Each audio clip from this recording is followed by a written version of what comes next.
Hey everyone, and welcome back to The Explainer. I am absolutely thrilled you're joining me today because we are hopping in a time machine to unpack a true masterpiece of football history. We're looking at the 2006 World Cup Round of 16 clash between Argentina and Mexico. This was a match defined by two completely distinct extremes. On one hand, you had brutal, unrelenting physical exhaustion, and on the other, a sudden, blinding flash of individual brilliance. If you're a fan of matches that test the absolute limits of human endurance, you are absolutely in the right place today. Okay, let's dive into this. The central question that's going to guide our explainer today is this: how do you break a grueling 90-minute physical deadlock? Keep that in the back of your mind as we look at the immense physical toll this game took on the athletes. Because honestly, when two top-tier teams completely cancel each other out, it takes a truly original effort to finally tilt the scales. Act 1.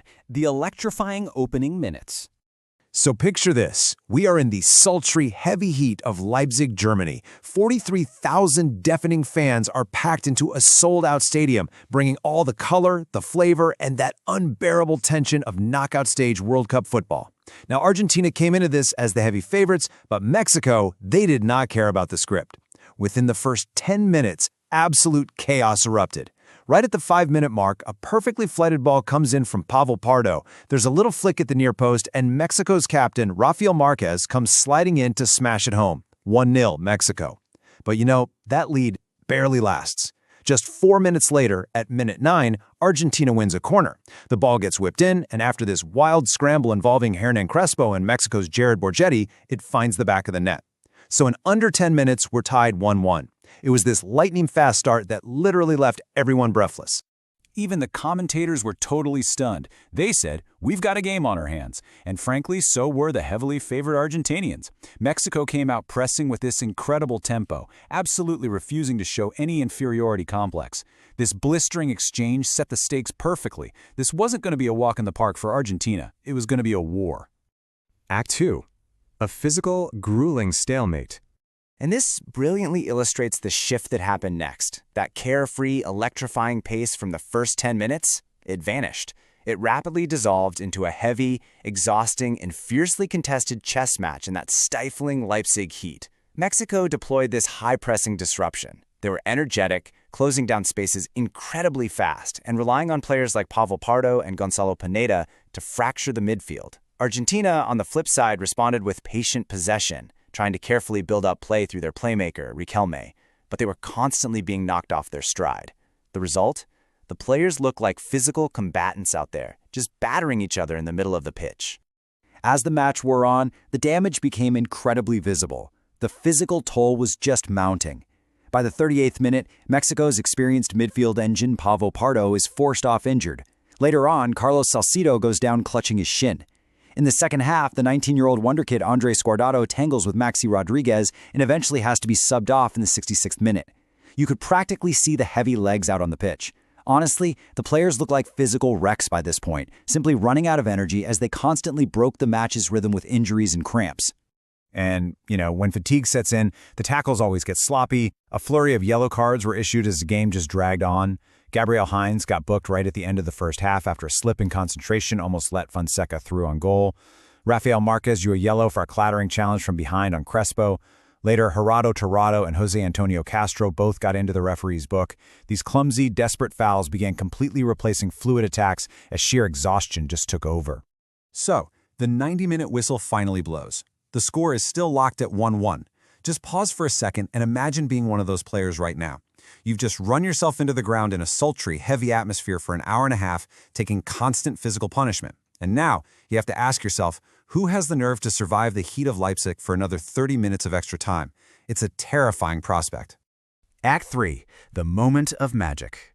Entering extra time, these two teams have been locked in relentless physical combat for nearly 2 hours. The pace had slowed to a crawl. They desperately needed a spark. To find a way through this ironclad Mexican defense, Argentina's coach Jose Pekerman realized he needed fresh legs. So he makes these incredibly bold moves, taking off established stars like Cambiaso, Saviola, and the goal scorer Crespo. And who does he bring on? Pablo Aimar, Carlos Tevez, and a 19-year-old kid named Lionel Messi, who is actually celebrating his birthday that day. Pekerman is injecting raw, youthful energy, hoping someone can make an original effort to finally break the deadlock. And then we hit this number, 98. The 98th minute of the match, the 8th minute of extra time. This is the exact moment this game was forever etched into World Cup history. Now, what's really interesting about this is how the deadlock was actually broken. It wasn't some scrappy tap-in, it was an incredibly difficult, highly original effort by Maxi Rodriguez. First, Juan Pablo Sorin drifts this long floated cross from the left all the way over to the right edge of the penalty area. Next, Rodriguez doesn't even let it bounce, he perfectly cushions the ball on his chest.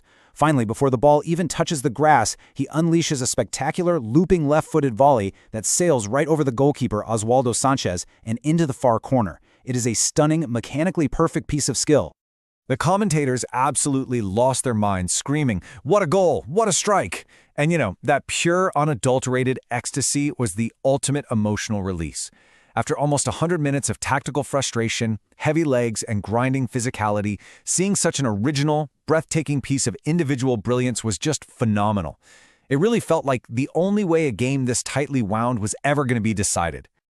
After that wonder goal, Mexico simply didn't have the energy left to mount a comeback. The final whistle blew. Mexico suffered absolute heartbreak, exiting in the round of 16 once again. Meanwhile, Argentina survives the gauntlet, advancing to a massive quarterfinal clash in Berlin against the tournament hosts Germany.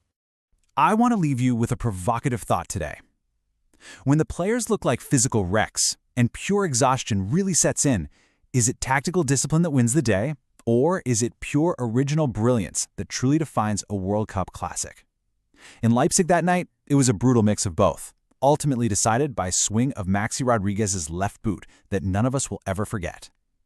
Thank you so much for joining me for this explainer, and I hope this gave you a brilliant new perspective on a true football classic. Keep learning, keep exploring, and I'll catch you next time.